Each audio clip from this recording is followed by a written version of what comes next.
पूरी बॉडी का stress back पे आता है। इसकी वजह से कांस्टेंट उसको एक स्ट्रेंथ चाहिए उस लोड को उठाने के लिए।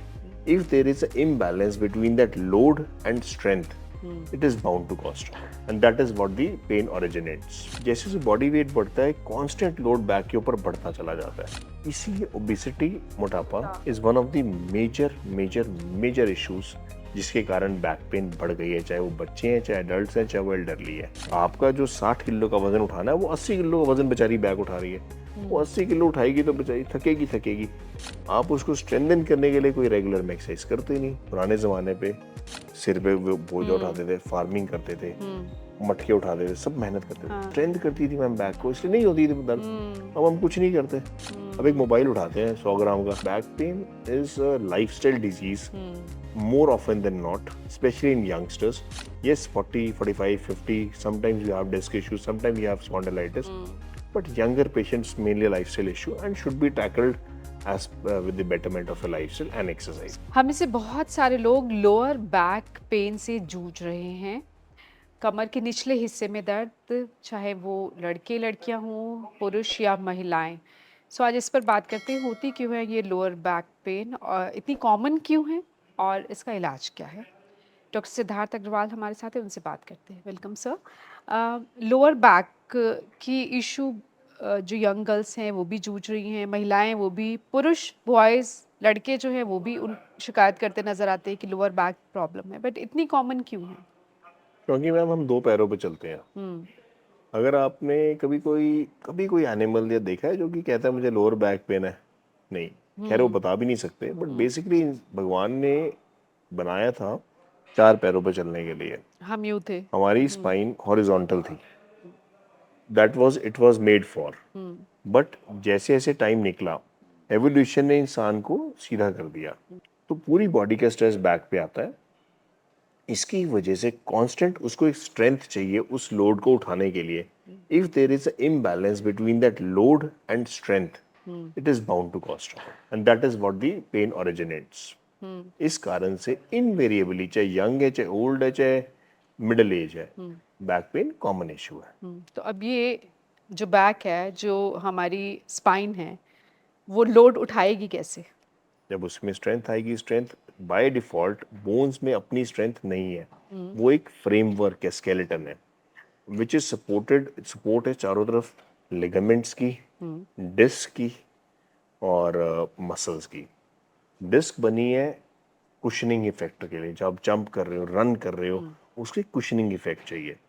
मोबिलिटी के लिए लिगामेंट्स हैं, जॉइंट्स हैं, जो कि उसको हर तरफ मोबिलिटी प्रोवाइड करते हैं।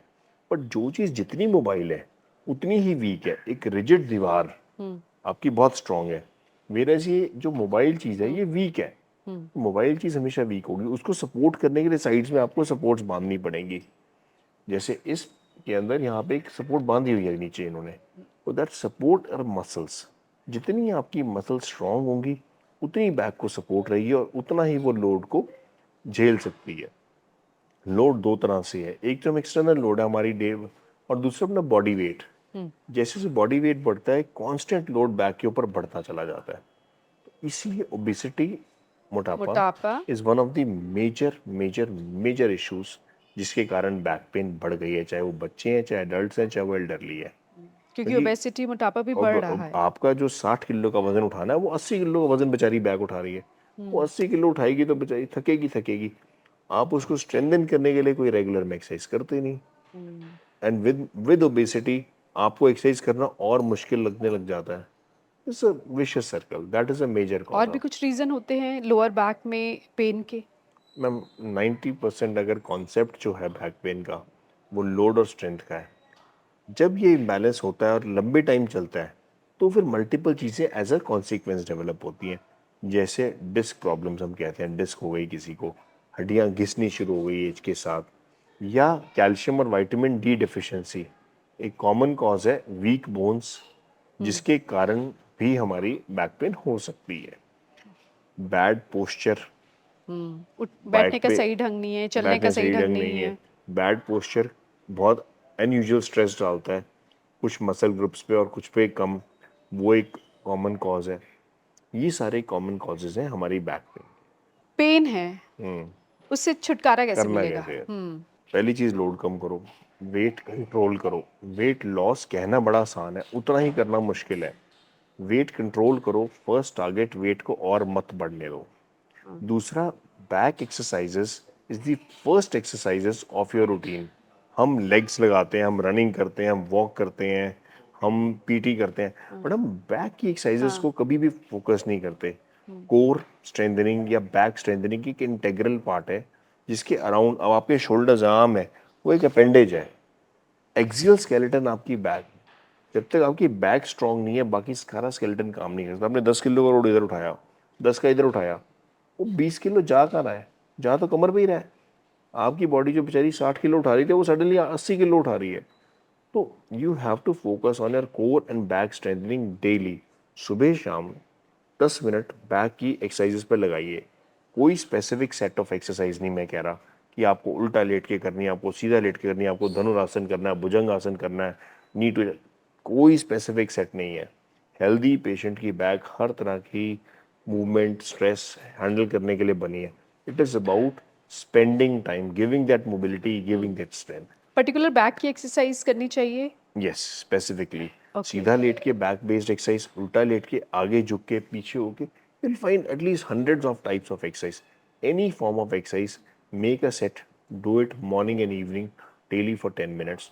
बैक स्ट्रांग है तो आपकी इनवेरिएबली बाकी तो ऑटोमेटिक चलता ही रहता है। तो यू और need to strengthen. Doctor Siddharth sir की ही एक वीडियो कि अपनी बैक को कैसे मजबूत करें, डिस्क्रिप्शन में उसका लिंक दिया है, आप उसे देख सकते हैं। सो ये तो हो गई, दिस द ओनली वे, यही दिस इज द तरीका ओनली है कि वे, आपकी अनलेस लोअर बैक तभी ठीक होगी जब आप एक्सरसाइज जब करेंगे, आपकी बैक स्ट्रांग होगी। स्ट्रांग होगी। सेकंड, कैल्शियम आपका रेगुलर होना चाहिए। डाइट के अंदर milk, proteins and milk products regular आपकी डाइट में होने चाहिए। एंड विटामिन डी लेवल्स आपके मेंटेन होने चाहिए ताकि आपकी बैक रिलेटिवली स्ट्रांग रहे। तो ये सारी बैक की स्ट्रेंथ बढ़ाने के तरीके हैं। थर्डली, अगर आपको कोई बीमारी है बैक की, जैसे डिस्क आप कॉमनली सुनते हैं, या एज रिलेटेड स्पॉन्डिलाइटिस, वो कुछ इश्यूज हैं जो सिर्फ एक्सरसाइज से मैनेज नहीं हो सकते, जिन्हें एडिशनल फिजियोथेरेपी, मेडिकेशन या कुछ एक्टिविटी मॉडिफिकेशन चाहिए होगी। वो आपके डॉक्टर और फिजियोथेरेपिस्ट आपको as per your specific condition tailor made बता पाएंगे। For a healthy individual, prevention of backache and cure of common backache, you have to focus more on exercise and good diet. कुछ dos and don'ts हैं या अपनी कुछ गलतियों की वजह से भी लोअर बैक आपकी पेन करती है? Warm up, flexibility is a very important part. Generally जिस लेवल की हम कई बार एक्टिविटी, वन फाइन डे हम सडनली फुटबॉल खेलने चले गए, महीना हमने कुछ नहीं किया, वन फाइन डे अब हम सोचते हैं आज टेबल टेनिस खेलेंगे, लॉन टेनिस खेलेंगे। The warm up and the conditioning of the body is something that is important. नहीं लगना जर्क्स चाहिए। जर्क्स मैम, आप मना कुछ भी नहीं है। मेरे को पेशेंट कहता है मैंने माउंटेनियरिंग करनी है करो, मैंने हाइकिंग करनी है करो, मैंने फुटबॉल खेलनी है खेलो, but train your body for that. Give your body adequate warm up, adequate stretchability, adequate flexibility before you actually plunge for the main game. आप आपने महीने बाद फुटबॉल खेलनी है, बॉडी को वार्म अप करो, थोड़ा सा, थोड़ा वॉक अराउंड करो, ड्रिबल अराउंड करो before you actually run around in the game. That is where we can prevent. Right. एक बात जो मैं कॉमनली आपके ध्यान देना दिलाना चाहूँगा वो है फीमेल्स में स्पेसिफिकली इंजेक्शन। हाँ, अगर आप रियलाइज करें मैम, फीमेल्स में एनेस्थीसिया कई बार दिया एनेस्थीसिया का जाता इंजेक्शन है। जो कॉमनली दिया जाता है, मेरे पास बहुत कॉमन है कि जी इंजेक्शन नहीं, इंजेक्शन लगा था मुझे, मेरी डिलीवरी हुई थी आज से 5 साल पहले, सिजेरियन हुआ था जी, उसके बाद से मेरी उस इंजेक्शन तब लगा, अब मेरे को दर्द होती है। फर्स्ट एंड फॉरमोस्ट, इंजेक्शन लगता है 26 या 27 नंबर नीडल से।